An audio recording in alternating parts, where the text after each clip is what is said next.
Well, right now we are spending a lot of time at home like me right now. So it's important that your surroundings are set up to keep the stress away, not put you on edge. Dr. Nikki Crawford of Your Peaceful Space shares ways to improve your surroundings. Dr. Nikki, why is it so important for us to try to create a space that's really a refuge?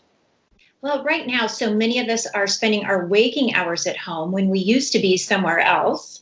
And because of the very personal nature of this pandemic, it's important that we have a place where we are, that we can feel safe and we can feel peaceful. So why is it so important that when we're in our own home and in our own space, we feel peaceful? Well, if our internal state of fear and anxiety is also connected to our exterior situation. And so if we can create our surroundings to feel peaceful for us and feel like a refuge, then we can move through this time with more openness and compassion rather than really feeling closed down in fear. How do we know if our space actually is a refuge? Well, you probably already have a sense of that. There are probably rooms that you prefer to be in.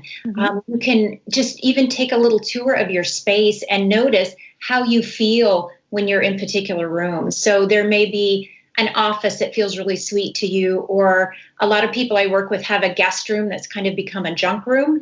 And so they never want to go in there. They close the door. I mean, there can be a real sense in yourself of what feels okay and what feels good and what you don't feel drawn to, the room that you don't ever want to be in. Okay, and let's say we do have one of those rooms that maybe we're not going in as much. Is it as simple as looking around and really looking at some of those items saying maybe these should go? Yes, so that's great. Look for things that seem out of place to you. So it might be a particular piece of furniture or a box of things that you've never unpacked from an old relationship or an old job.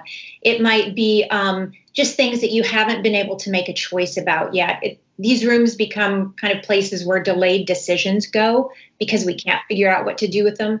And so then if you can look and really get a sense of what's just a few easy things I could move out of this room or move around in this room, and just take really little steps, work in short little sessions, and let somebody know you're going to do this so you can have just a little bit of nice outside accountability so you can continue to move forward with creating your place as a refuge. And because of this conversation with Dr. Nikki, it inspired me to take a look around my bedroom and remove some of the things that were out of place, and I've noticed myself sleeping better since then.